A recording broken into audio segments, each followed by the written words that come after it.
பாதிக்கப்பட்ட குடும்பத்தினரை பார்க்கணும்னு சொன்னாங்க. எல்லாரும் எதிர்பார்த்தாங்க. பார்க்க வேண்டியது அவருடைய கடமை. பார்க்குறாரு. இதில நம்ம சொல்றதுக்கு என்ன இருக்கு? அது ஒரு சரியான, தேவையான, அவசியமான ஒன்று தானே. எல்லாரும் எதிர்பார்த்த ஒன்று தானே. கரூருக்கு போய் பார்க்காம அவங்கள எங்க அழைச்சிட்டு வர்றது? காவல்துறை என்ன செய்யும் அப்படின்னு தெரியும்ல. தமிழ்நாட்டு காவல்துறைங்கிற ஒரு தெரியும்ல. அப்போ ம். வந்து என்ன மாதிரியான இப்ப எல்லாரும் என்னென்ன மாரி விளக்கம் குடுத்தாங்கலாம் பார்க்குறார்ல. அப்ப இன்னொரு பிரச்சனை வராம அவங்களுக்கு வந்து முக்கியமான நோக்கம் என்னவா இருக்கு? நான் வந்து அரசாங்கத்தை எதிர்க்கிறேன். துணிச்சல் மிக்க தலைவரா இருக்கிறேன். எதையும் எதிர்கொள்வேன் அப்படின்லாம் காட்டுறத விட, யாருக்கும் என்னால பாதிப்பு ஏற்படாம இருக்கிறது பிரதானமா இருக்கு. ம். அதுதான் ரொம்ப முக்கியமா பார்க்குறேன். அப்போ வந்து நம்ம 4 பேருக்கு நம்ம வந்து பாதிப்பு ஏற்படுத்துறத விட, நம்ம அந்த பாதிப்பு இல்லாம நம்ம பண்றதுக்கான வழி இருக்கான்னு பார்ப்போம்னு பார்க்குறேன். ம்.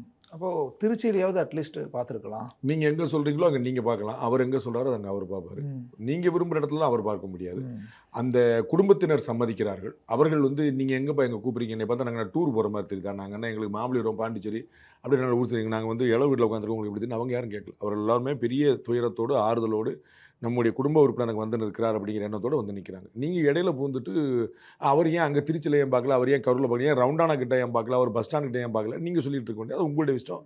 உங்களுடைய கட்சி நடத்தும்போது நீங்க எதிர்பார்த்து A to B உங்கள் பசியார எங்கள் ருசி பேசும்.